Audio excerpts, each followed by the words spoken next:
কাঁঠালের সিজন এখন। কাঁঠাল খাবো আর কাঁঠালের বিচি দিয়ে ভর্তা খাবো না, তাই কি কখনো হয়? হ্যালো এভরিওয়ান, আসসালামু আলাইকুম ওয়া রাহমাতুল্লাহ। মাই লাভ কুকিং চ্যানেলে আপনাদের সবাইকে স্বাগতম। আশা করি যে যেখান থেকে ভিডিওটা দেখছেন, আল্লাহর অশেষ রহমতে সবাই ভালো আছেন। আজ আমি আপনাদের সাথে শেয়ার করব গ্রাম বাংলার ঐতিহ্যবাহী কাঁঠালের বিচি ভর্তা। খুব সহজ উপকরণ দিয়ে এই ভর্তাটা তৈরি করা যায়। এই ভর্তায় আমি এমন একটি সিক্রেট টিপস ব্যবহার করেছি যাতে এই ভর্তার স্বাদটা বেড়ে হয়েছে দ্বিগুণ। আপনি যদি আমার মতো এভাবে ভর্তা বানাতে চান তাহলে ভিডিওটা শেষ পর্যন্ত দেখুন, স্কিপ করবেন না, তাহলে কোনো অংশ বাদ পড়ে যেতে পারে। আমি ভিডিওর শেষে বলে দিব আমি কোন টিপসটা ব্যবহার করে এই ভর্তার স্বাদটা দ্বিগুণ হয়েছিল। তো চলুন আমি কিভাবে ভর্তাটা বানিয়েছি। প্রথমে আমি কাঁঠালের বিচিটা পরিষ্কার করে ধুয়ে নিয়েছি। একটি ফ্রাই প্যানে পরিমাণ মতো পানি, তাতে দিয়েছি লবণ এবং কাঁঠালের বিচিগুলো দিয়ে ঢাকনা দিয়ে ঢেকে দিয়েছি। বেশ কিছুক্ষণ ধরে আমি এটা সিদ্ধ করে নিয়েছি। সেই ফাঁকে আমি পেঁয়াজ কুচি আর মরিচ কুচি করে নিচ্ছি। এই ভর্তায় আপনার পেঁয়াজ কুচি আর মরিচ কুচিটাই লাগে। আর যারা ভিডিওটা দেখতে দেখতে এতদূর চলে এসেছেন, লাইক দিতে ভুলে গেছেন, অবশ্যই একটু লাইক দিবেন। আপনার সুন্দর মতামতটি কমেন্ট বক্সে জানিয়ে যাবেন। নতুন হলে অবশ্যই সাবস্ক্রাইব করে পাশে থাকবেন। আমি ঢাকনা তুলে বিচিটাকে নেড়েচেড়ে দিলাম। আমার কাঁঠালের বিচিটা 90% সিদ্ধ হয়ে গেছে।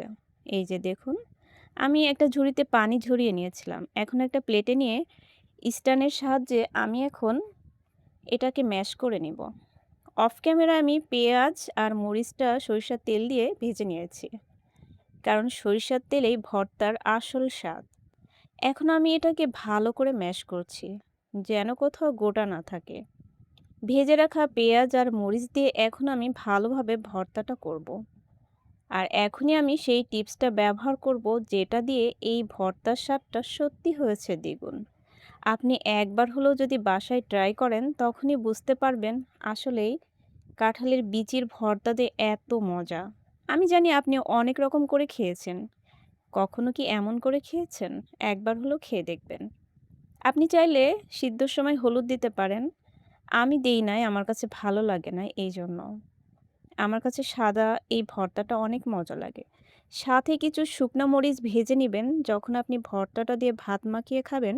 সাথে যদি ১ কামড় করে শুকনা মরিচ দিয়ে খান, তাহলেই বুঝবেন এর স্বাদটা যে অতুলনীয়।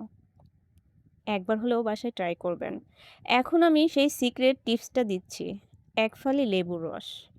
এই রসটা দেওয়ার কারণে, এই লেবুটা দেওয়ার কারণে এই ভর্তার স্বাদটা হচ্ছে অসাধারণ।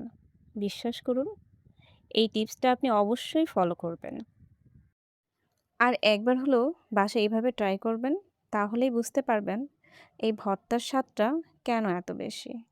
তো বন্ধুরা, ভিডিওটা দেখতে দেখতে যারা শেষ পর্যন্ত চলে এসেছেন আর লাইক দিতে ভুলে গিয়েছেন, অবশ্যই একটি লাইক দিবেন।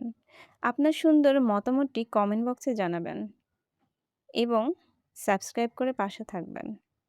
তো আজ এ পর্যন্তই। আবার দেখা হবে আগামী কাল নতুন কোনো রেসিপি নিয়ে। সে পর্যন্ত সবাই ভালো থাকুন, সুস্থ থাকুন।